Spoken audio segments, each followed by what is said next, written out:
that he is too old and infirm to hold the situation. Neither has he occasion for it, as his cottage and land are his own, and you cannot remove him." "He has the title, I presume?" replied the gentleman.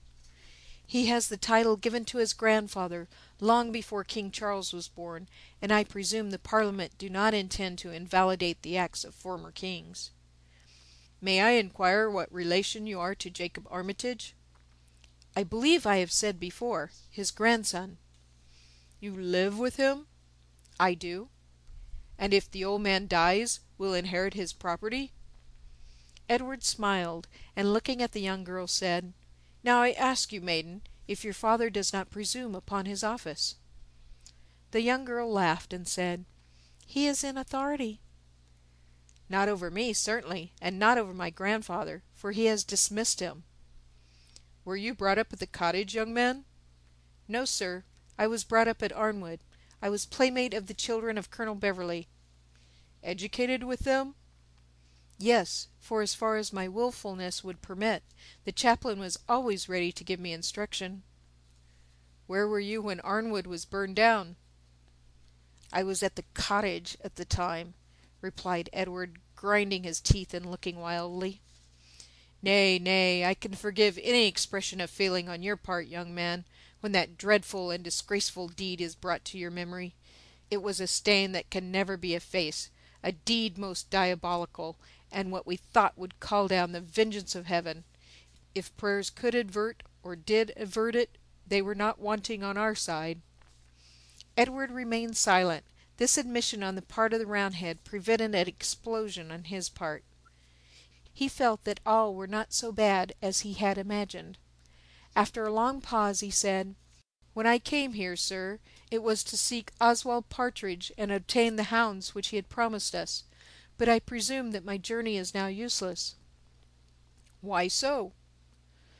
"Because you have the control of the forest, and will not permit dogs for the chase to be given away to those who are not employed by the powers that now govern."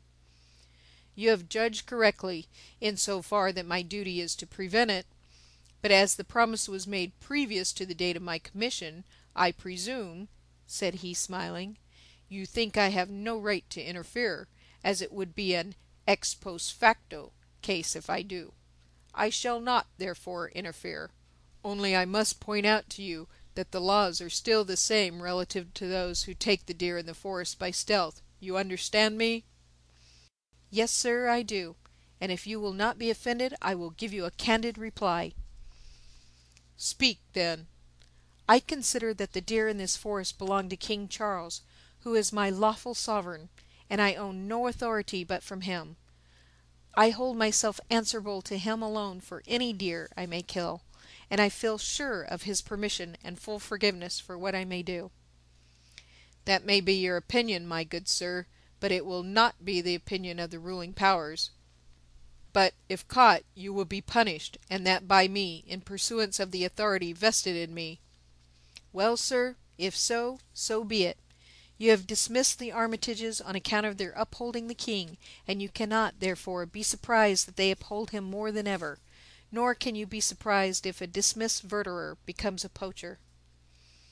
"Nor can you be surprised if a poacher is caught that he incurs the penalty," replied the Roundhead. "So now there's an end of our argument.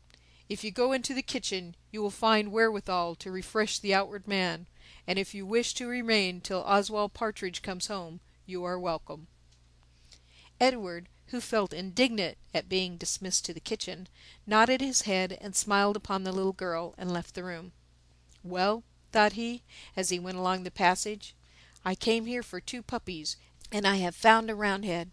I don't know how it is, but I am not angry with him as I thought I should be. That little girl had a nice smile. She was quite handsome when she smiled. Oh, this is the kitchen to which," thought he, "the Lord of Arnwood is dismissed by a Covenanter, and Roundhead, probably a tradesman or outlaw who has served the cause. Well, be it so, as Humphrey says. I'll bide my time.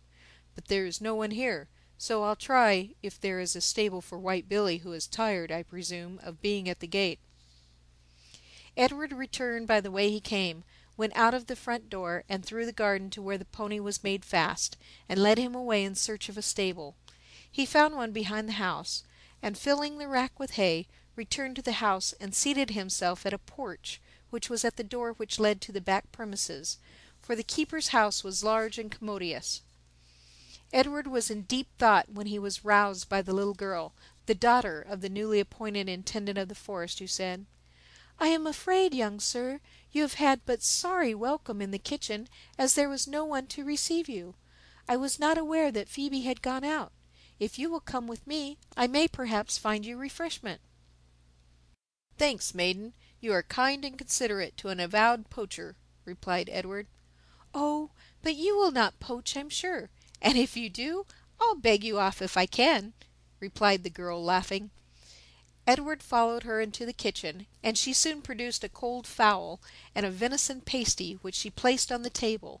She then went out and returned with a jug of ale. "There," said she, putting it on the table, "that is all that I can find." "Your father's name is Heatherstone, I believe. It was so on the warrant." "Yes, it is." "And yours?" "The same as my father's, I should presume." "Yes, but your baptismal name?" "You ask strange questions, young sir, but still I will answer you that.